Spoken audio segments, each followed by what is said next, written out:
everybody. My name is Sandra Katami with Associates Realty Group, and I wanted to talk to you all a little bit about what's going on in the market and give you some really helpful information to get some perspective with some data that's out there that I wanted to share with you guys. So what we're going to go into is what was happening before COVID, and then also we're going to kind of take a little trip down memory lane to 2008, because some folks seem to think there might be a correlation between what's happening now and what could potentially happen with the housing market based on what happened in the recession of 2008. So I want to show you some data to show you a little bit about what's different now versus what was happening before to help you kind of understand the dynamics of that. So I'm going to go ahead and share my screen here so you guys can see some things. So here we go. All right. All right, so we're going to go through all of this information now. So this is the first graph. So this is housing appreciation adjustments as a result of the pandemic. So what you had is in 2020 is what you have at the beginning versus 21 and 22, which is not known. But so this is a pre versus post-COVID home inquiry projection released by Zimmerman and Associates. So it shows that the appreciation in 2020, and then shows it going back to normal. So in 2020, we have originally what would have been a 4.7 appreciation to now a 3-point appreciation. And in 2021, it's showing that we're going to have appreciation post-COVID of a 4.2 next year. And so the appreciation is going to continue to go up next year. So I want this to be some information that you can share with others. So feel free to share this video with other people who may have some questions about the direction that the market is going in. All right, now let's get into this next slide here. So this is annual home price appreciation. So what we have there is the 6 years leading up to the housing crash. So you have years 2000 through 2005.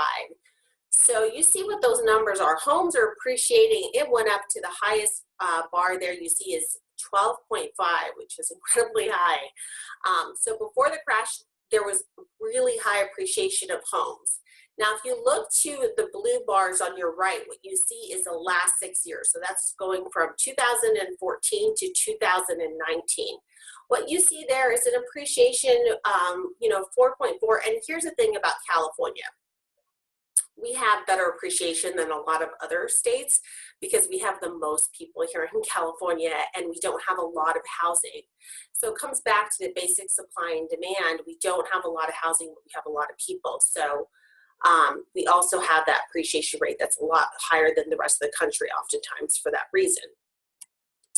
So this is what the month's inventory for home sales are, this graph here. So what you had happen is you had home sales really low if you look before 2006, and then they started going up really high for it being a buyer's market right after that recession. And then you go back down again after that. So what we're having now is kind of a neutral market right now.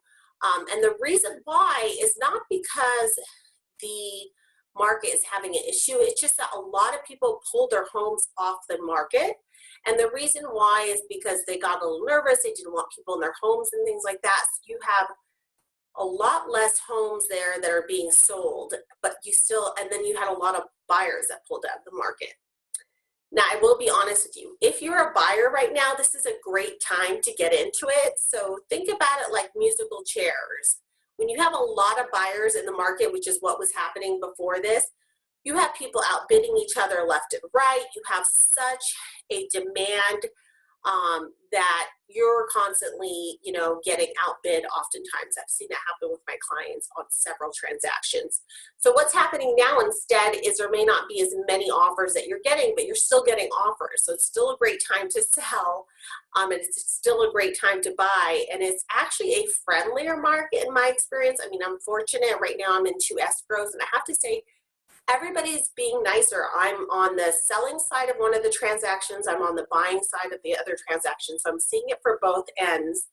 And I feel like people are just being a lot more friendly and being more accommodating, rather than kind of the stress and the different kind of stress we were dealing with before was the struggle to even get into a home. If you were selling a home, you were getting multiple properties. It wasn't a problem, but if you were trying to get a home, it was a different issue. So for those of you that are home buying, if you have a secure job and you're in a position where you can still buy and you do see a home out there that fits your needs, definitely get back in there. I'll go over some of the details of how it looks differently now to buy with COVID at the end of this. So here we go. We're going to go into the next slide.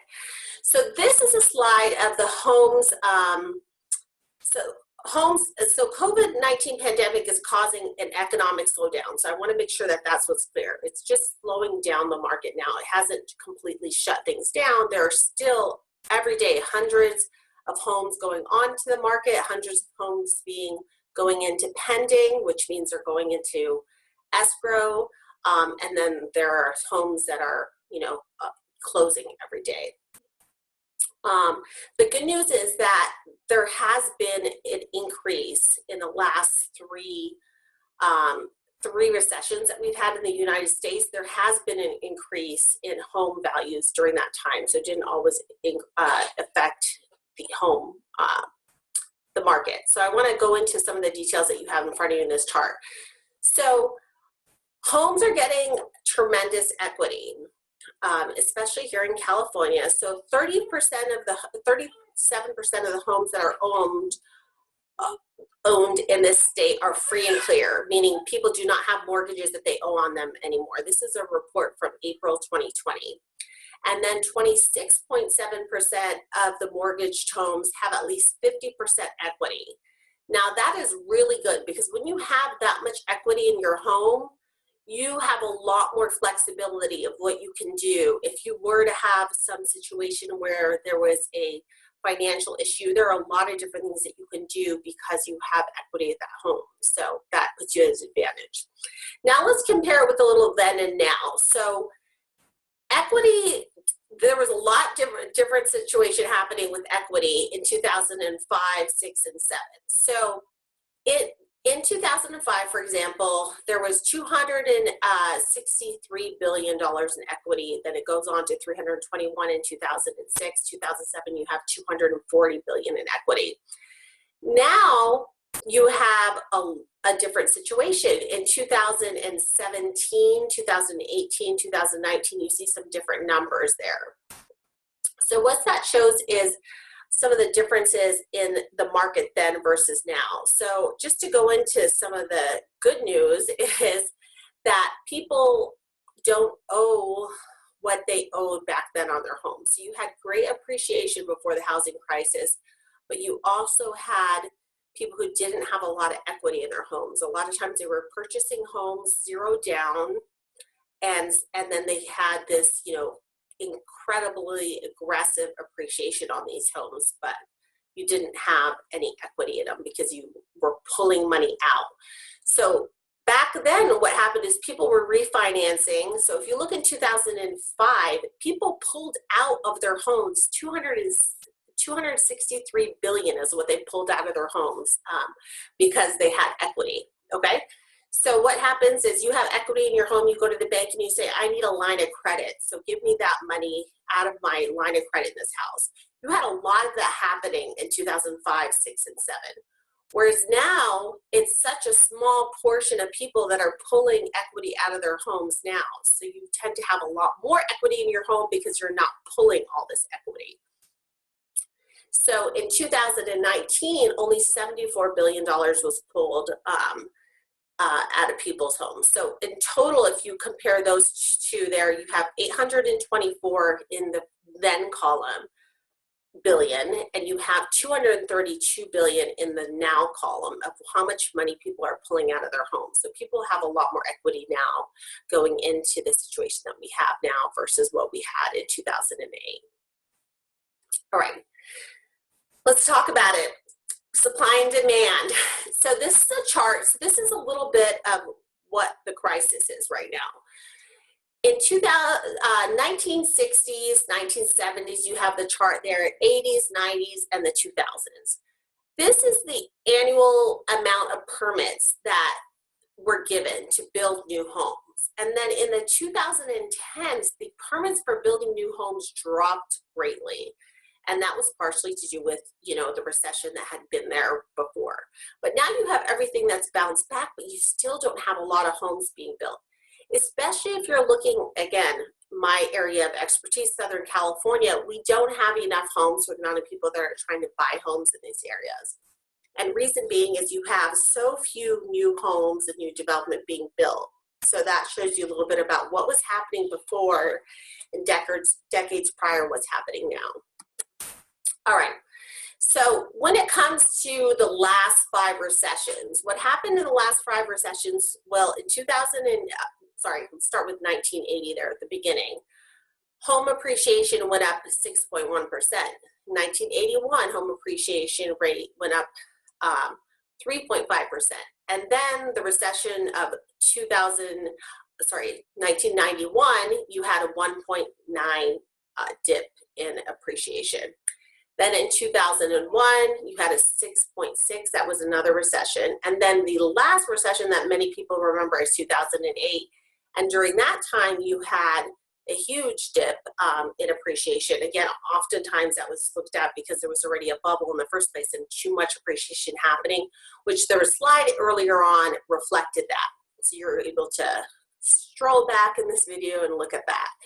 With this recession, we don't see any of that happening. We don't see a depreciation in home prices at this point. And if you look on the market now, because it's a market slowdown and not a market shutdown, it doesn't mean that people are, giving out homes at this point, as you know, here in Southern California. All right.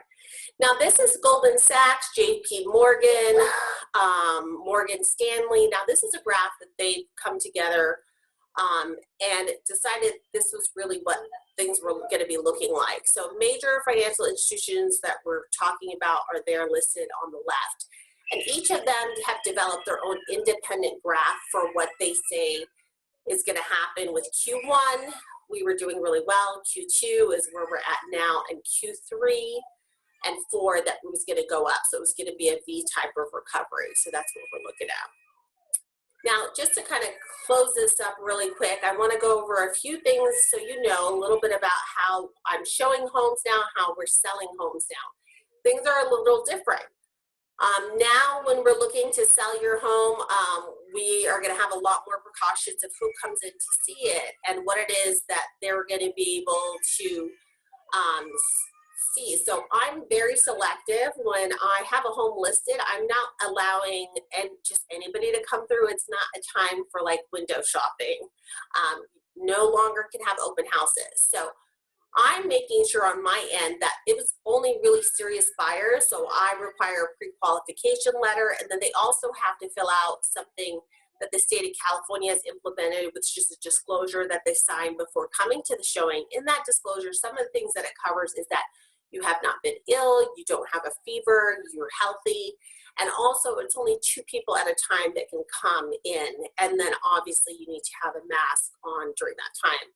I always carry my Clorox wipes too. I'm wiping down, doorknobs and light switches and all of that. So taking extra precautions, but you know what, so far it's gone well. I've done many showings, done inspections during this time.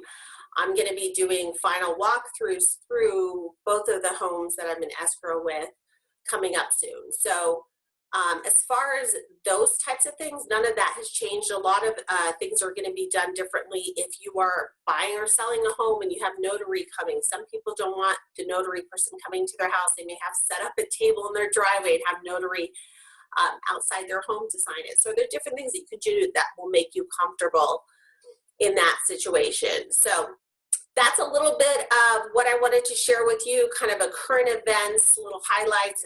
I worked in education for many years, and so of course, you know, I love good PowerPoint. So there you go. You have a little PowerPoint for you. But please feel free to reach out to me. My number is there. It's 310-428-7520. And then obviously you can reach out to me on any of the social media platforms that you're going to see this video on, or by email. Okay, talk to you soon.